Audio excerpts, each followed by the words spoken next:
G'day guys and welcome to today's video. Phase 2 will be coming out on September 14, which means we'll have all new raids in TK and SSC, but it also means we'll have Arena Season 2 and more importantly, Reputation PvP gear. Now if you felt like the PvP grind was a little bit too big between leveling your main, getting it attuned, leveling up ults, don't worry, you weren't the only one. However, Blizzard has implemented a lot of really nice changes to make that a lot easier come Arena Season 2 and Phase 2. Back in original TBC, they released PvP gear that was purchasable through Reputation, but it was only introduced when Sunwell came out, or what would be Phase 5 for us. They've been super proactive and responsive to enough to bring that forward into Phase 2, which is great news for more casual PvP players, and also PvE players as well. The new PvP gear is of rare quality and is purchasable with gold, and is only gated by the reputation required. You'll need Revered with 5 different factions in order to get all 5 main pieces, that being Cenarian Expedition for the head, Keepers of Time for the shoulders, Lower City for the chest, Shatar for the legs, and Thramal or Honor Hold for the hands. You'll buy these from the usual faction vendors in sort of the main quest hubs or the areas where you would normally buy them, and should only set you back around 80 gold, which is ridiculously cheap for how good this set is for PvP. Arena Season 1 will finish this week on the 7th with sort of the weekly reset, and there will be no arena for an entire week while we wait for Phase 2. Once Phase 2 drops, Arena Season 2 will begin, so we can use that week break to farm all the marks needed, farm all the honor that's needed to buy a lot of the off pieces. I've created a really handy table which lists all the relevant gear and all the relevant costs involved, so all the BG marks that are relevant for each gear and how much honor you would need. Hey guys, sorry to jump in, we'll get back to the video in just a second, but if you aren't subscribed already, please consider supporting the channel. Some of you may already know, but charity and mental health is something that is very important to me and something that I wanted to be part of the channel when I created it. So I decided that for every new subscriber I would get on YouTube and for every new follower I get on Twitch, I would donate $1. So last month I gained 15 new subscribers and followers across the 2 channels. So I've gone ahead and donated $15 to the charity of the month, which was the Black Dog Institute. I'll put the link to their charity in the description below if you wanted to support as well, or you wanted to read up a little bit further on why we were supporting them. But again, thank you so much for all your support. It means a lot, and I know the money goes a long way to charities such as the Black Dog Institute. Now let's get back to the video. I won't go through all of it, but you can ignore a lot of the main pieces, right? Because we'll get that with the reputation. But for off pieces, it can be really handy just to have a look at this table, understand what marks you need, because they're all the same for each class. So you don't have to worry, oh, is the feat the same cost on my shaman as it is my mage? It's all the same across all the classes. I would recommend finding one of the top arena PvPers for your class. If you aren't sure who would be a great person to look up, comment below and I will link you a relevant PvPer that you can sort of emulate their gear from. But you know, it's super nice to usually go for belt, boots, and braces as a starting point, and then some classes also go for a neck piece and the back piece additionally on top of that. Something that I think everyone should have. If you do not buy this as your first piece, you are severely handicapping yourself and you're only doing more damage to your team and your partners if you don't have it, which is the PvP Trinket. It's only 8,000 honor, which you could easily get in one day across a BG weekend. So looking at this table, you can quickly see how you can flesh out a really nice PvP set in a 1 week period. You buy all the 5 main pieces, maybe buy 4 pieces, and you equip one of your Kara items or your mag items. And then with, a weekend of, BGing with your friends, you can get belt and boots, for example.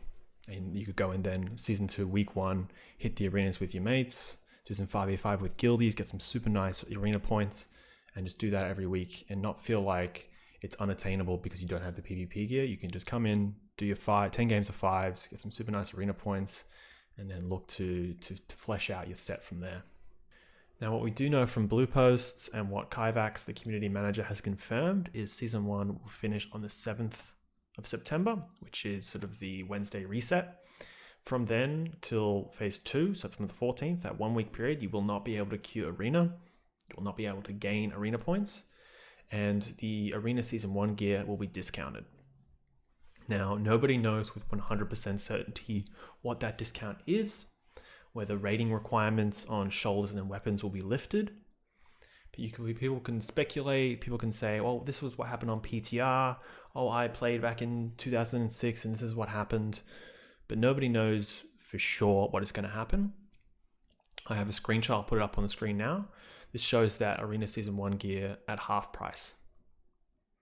Now, I think you should, regardless of what we think is going to happen, you should be saving your arena points. Don't spend them between now and Wednesday. Wait, you will have a 1 week period from the 7th to the 14th to spend your arena points before they are then converted at a 10-to-1 ratio, 1 arena point to 10 honor points. So don't be hasty. I know it's tempting to buy a piece now. Wait until the 7th, figure out what's happened with the PvP gear, and then spend your points from there. If you don't spend your arena points before the 14th, it will then be converted into honor. So what I've done, what a lot of people have done who already have all the honor gear that they need, or the arena gear that they could possibly want, is we've pooled our arena points, and then we're gonna get that converted into honor, and then use that honor and the marks that we have saved to then spend and use it on Arena Season 2 honor gear. Now, for those struggling with reputations, or you don't think that you can grind too much honor in the next 2 weeks, maybe you're going on holiday, maybe work's getting a little hectic, here are some really easy gear to obtain and that you can combine and substitute as needed. For casters, I would use the Unyielding set. I think it's amazing, and it's something that you can easily craft ahead of time. As soon as you hit 70, you equip that and you get 50 resilience straight off the bat. I'll put the mats on the screen now, but if you don't feel like buying it off the auction house or from someone in trade chat, just ask if you can borrow someone's Primal Mooncloth cooldowns in your guild. Hopefully they specialize in Primal Mooncloth, so you can get sort of double bang for your buck. Like I said, it provides a total of 50 resilience when you include the socket, when you include the bonus. Gem slots, and if you like, could be worn the entire season. I think it's strong enough that you could probably buy those 2 pieces first and then build your entire set around it. And then if you have excess honor or you've got excess arena points, then you can look to start replacing it. So Unyielding set for priests, mages, and warlocks especially. And I think if you were a resto druid, getting these would be a great, first 2 items while you sort of, again, flesh out the rest of your set. For rogues, you can and should be using the engineering goggles next season, the Deathblow X11s. They're super strong. And you can also pick up Master's Treads from the auction house. They should only really set you back 100, 150, maybe 200 gold at most nowadays. They're really solid boots, and you can use them for a really long time. There's talk that you could use them for the entire season, especially if you're running double DPS. The effective stealth level increase by 1 is really nice for double DPS openers. Getting that really strong opener, forcing cooldowns early, is really important for a double DPS comp. If you're running priest rogue, resto druid rogue, you can definitely look to start replacing those, because I think the stat loss between Master's Treads and Season 2 honor gear is starting to get a little bit much. We could get away with it in Season 1, but I think it'd be worthwhile to replace them in Season 2. Spirit Shard gear is also, I think, commonly overlooked. You get Spirit Shards from all the Orkandun dungeons from the bosses once the Spirit Towers are controlled. So the ring is a really nice one, and it costs 50 Spirit Shards, and the helm costs 18 Spirit Shards. So if you don't have the reputation for the helm, you can think about maybe running Orkandun 3 or 4 times and getting all the Spirit Shards there, using that helm, and then focusing on another reputation from there. There's also the Halar PvP gear, but in my opinion, at least on my server, which is a medium to high pop, there really isn't any battles going on anymore. It was, super common in the first couple of weeks, maybe the first 2 months, but I don't think you're getting enough HKs to buy any gear that's probably not easily replaced or would be worth your time. I think the time sitting in Halar trying to PvP could be better spent farming rep, doing battlegrounds, or farming gold to then buy mats to create things like the Unyielding set. So I've gone ahead and built a super easy set that rogues could use, could start building towards for Season 2 if you haven't already. Now again, a lot of this stuff you might have, you might not have, might be unattainable. So there's super easy alternatives for a lot of this gear, but I think this is actually super easy to obtain, and if you play it hard enough and you grind it hard enough, could easily be done within a week. So the Deathblow X11 Goggles, just requires engineering.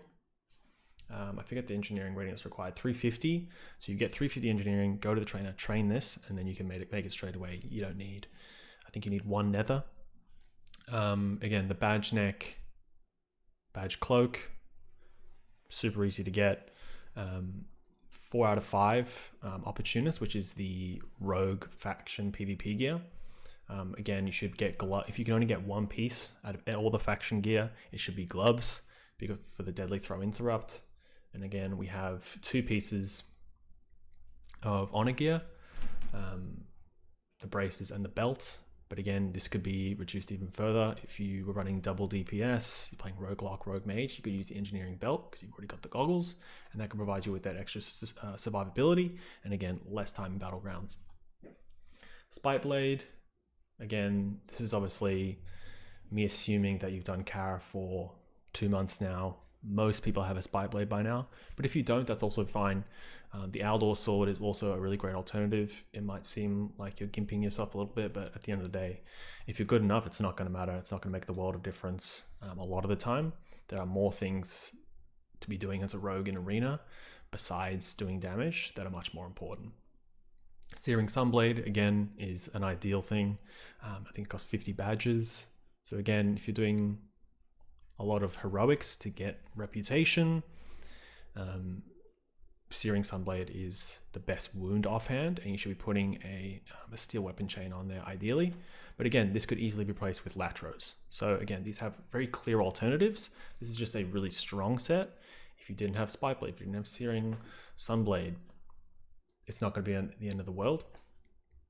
This is a quest reward, hit rating, and flat agility.